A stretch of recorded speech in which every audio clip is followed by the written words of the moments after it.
नमस्कार, एक बार फिर से मैं आप सभी के सामने उपस्थित हूँ एक इम्पॉर्टेंट और ट्रेंडिंग टॉपिक के साथ। आखिर मैंने ये ट्रेंड नाम क्यों लिया? क्योंकि आप जहां भी देखो इस टाइम 2-3 दिन से all eyes on Rafah trend में है। आखिर क्यों ये ट्रेंड में है, क्या रीजन है? और इसको लेकर के बहुत सारे जो भारतीय बॉलीवुड सेलिब्रिटीज हैं इन्होंने भी ट्वीट किया है, इन्होंने भी अपने इंस्टाग्राम अकाउंट में स्टोरीज लगाई है। इसके साथ साथ बाइकॉट बॉलीवुड भी हमारा ट्रेंड करने लगा है। अब इसका क्या कारण है और साथ ही साथ जानेंगे हमास के बारे में और रफाह के बारे में कि क्या रफाह है जहां पर लोग रह रहे थे, हमला किया गया इजराइल के द्वारा और बहुत सारे सिविलियंस की वहां पर मृत्यु होगी। तो चलिए शुरुआत कर लेते हैं आज की टॉपिक की बिना किसी देरी के साथ। मेरा नाम है प्राची मिश्रा, संस्कृति IAS के इस प्लेटफॉर्म पर आप सभी का स्वागत है। ठीक है, अब देख लेते हैं रफाह के बारे में, लेकिन इससे पहले सूचना कि आपका जो आज 1 से 5 जून तक का ऑफर है वो शुरू होने वाला है, जिसमें आपको 50 to 75% डिस्काउंट दिया जा रहा है। तो जल्द से जल्द आप इस डिस्काउंट को ग्रैब कर सकते हैं। चलिए न्यूज पर आ जाते हैं। Why all eyes on Rafah is taking over social media? ठीक है, Samantha, Ruth Prabhu, Varun Dhawan, Travis Head share post, सभी ने इसको लेकर के पोस्ट शेयर करी है, सभी इसके बारे में बात कर रहे हैं। आखिर ये क्या है? कई अभिनेताओं और मशहूर हस्तियों ने गाजा के शहर रफा पर इजराइल के हमले की निंदा करते हुए सोशल मीडिया पोस्ट पर ऑल आइज ऑन रफा अपना लिखा है एंड पोस्ट किया है। चलिए अब इसको जो हम समझेंगे वो समझेंगे हम मैप से। यहाँ पर लोकेशन देखेंगे रफा की, गाजा स्ट्रिप की और इजराइल की। देखिए शुरुआत करेंगे हम किससे? अपने मैप से। मैप में देखिए यहाँ पर हम देखेंगे ये हमारा क्या है? गाजा है। ठीक है, गाजा में ये आपको जो दिखाई देगी लोकेशन, ये है रफा की लोकेशन। यदि पूरे गाजा में बात करूं तो लगभग 14 लाख के आसपास लोग इस टाइम हैं, और वहीं यदि सिर्फ मैं रफा की बात करूं तो 10 लाख लोग यहां पर रह रहे हैं। टोटल में से 10 लाख लोग रफा में रह रहे हैं। रीजन क्या था रफा में रहने का? क्योंकि यहां पर शेल्टर होम्स बनाए गए थे और यहां पर वादा किया गया था सरकार के द्वारा कि यहां पर कोई भी आक्रमण नहीं किया जाएगा, कोई भी यहां पर बमबारी नहीं होगी, रॉकेट नहीं छोड़ा जाएगा। इसीलिए आप देखोगे कि जितने भी जैसे जैसे ये ऑक्यूपाई करता गया इजराइल, तो यहां पर इसके नदरन पार्ट से लेकर के सब शिफ्ट होते चले गए। कहां पर? सदरन पार्ट में, जहां पर है आपका रफा। ठीक है, और यहां पर 10 लाख के आसपास सिविलियन जो है वर्तमान में निवास कर रहे थे। इजराइल का क्या कहना था कि जितने भी हमास के इलाके हैं या जहां जहां पर हमास है वो उसको खत्म कर देगा, समाप्त कर देगा।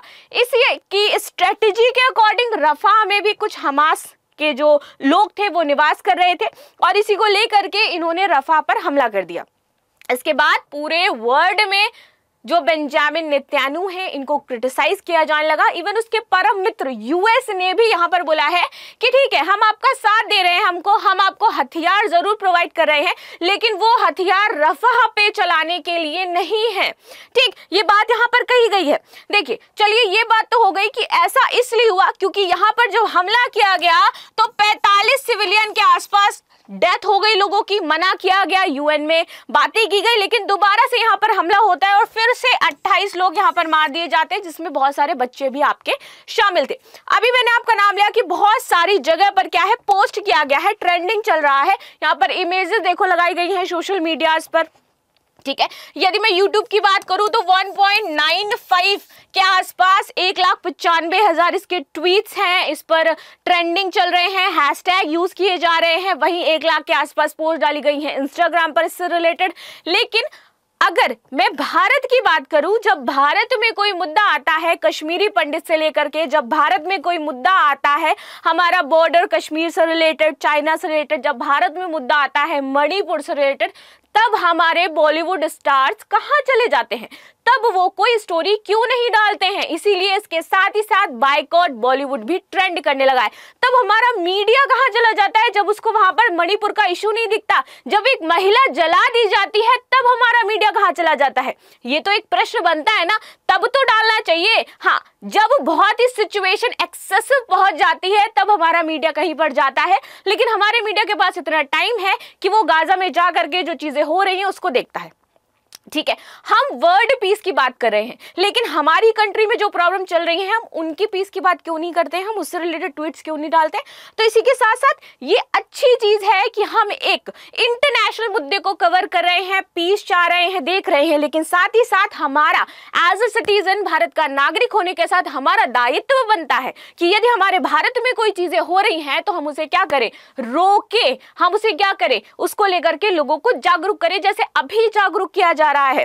ठीक है, तो यहां पर ये बात चली और इसके बाद क्या कहा गया कि हमारे जो बॉलीवुड एक्टर्स हैं, चाहे वो तृप्ति धिमरी देख लीजिए, एनिमल मूवी से बहुत ज्यादा फेमस हुई थी, वरुण धवन, समंथा, रुथ प्रभु जिन्होंने ट्वीट किया, इन सभी लोगों ने ट्वीट किया, ठीक है, लेकिन जब हमारे यहाँ पर देश में, कंट्री में कोई मुद्दा होता है तब कोई सामने निकल करके नहीं आता है। तो इसीलिए बॉलीवुड बायकॉट भी हमारा सामने देखने को मिल रहा है।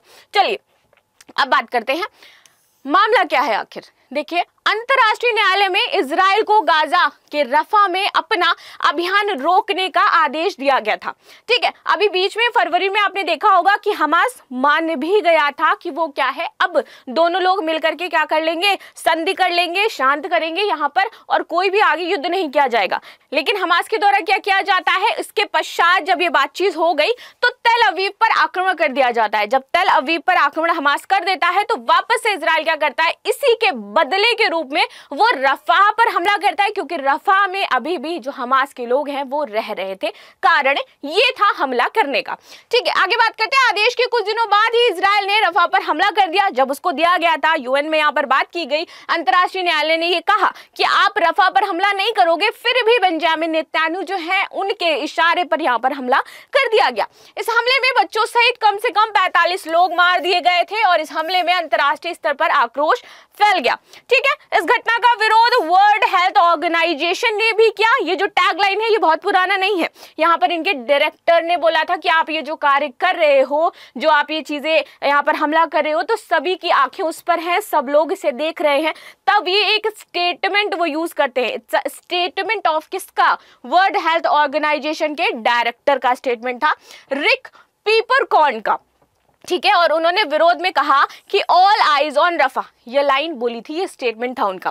ठीक है, और इसके बाद ही ये सोशल मीडिया पर ट्रेंड करने लगा और बहुत ज्यादा लोगों ने इसको शेयर किया, बहुत ज्यादा इससे रिलेटेड ट्वीट्स डाली गई जो यहाँ पर आपको दिख भी रही हैं। ठीक है, आगे बात करते हैं। इसमें जितने भी बड़े बड़े आप देख लो कि सेलिब्रिटीज़ हैं, जितने भी इन्फ्लुएंसर्स हैं और जितने बड़े बड़े संगठन हैं जो से रिलेटेड कार्य कर रहे हैं, फिलिस्तीनियों से रिलेटेड जो संगठन कार्य कर रहे हैं, नीदरलैंड हो गया, लंदन हो गया, यहाँ पर हर जगह इसको लेकर के ट्वीट्स किए जाने लगे। वहाँ पर जो विरोधी कार्यकर्ता थे, जो इससे रिलेटेड कार्य कर रहे थे, उन्होंने इसको और वर्ल्ड वाइड ट्वीट किया, ट्रेंड करवाया और हर जगह यहाँ पर एक बोर्ड लेकर के लोग खड़े हो गए, ऑल आइज ऑन रफा। ठीक है, देखिए गाजा में अब ये जो युद्ध की शुरुआत हुई थी, क्या इसमें चीजें रही थी जो मैंने आपको बताई और जिससे रिलेटेड है। ठीक है, गाजा में जो युद्ध है वो 7 अक्टूबर 2023 को शुरू हुआ था। अब 7 महीने पूरे हो चुके हैं इस युद्ध से रिलेटेड। ठीक है, लेकिन वर्ष 2005 में इजराइल द्वारा एक तरफा तरीके से गाजा को खाली करने के बाद यह सबसे लंबा युद्ध अब बन गया है, क्योंकि ये 7 महीनों से कंटिन्यू चल रहा है और इस युद्ध का असर इंटरनेशनल लेवल पर हमें हर एक चीज में देखने को मिलेगा। हमें इंटरनेशनल लेवल पर जो मार्केट प्राइसेस है उन पे देखने को मिलेगा, हमें ऑयल पर देखने को मिलेगा, इंपोर्ट एंड एक्सपोर्ट पर देखने को मिलेगा। ठीक है, तो ये पूरी तरीके से इंटरनेशनल जो मार्केट है उसको अफेक्ट करता है। आपने देखा होगा जब भी कोई राहत सामग्री फिलिस्तीनियों को पहुंचाई जाती है तो इजरायली उस ट्रक को रोक देते हैं, उस सामग्री को नष्ट कर देते हैं कि वहां तक कुछ भी नहीं पहुंचना चाहिए।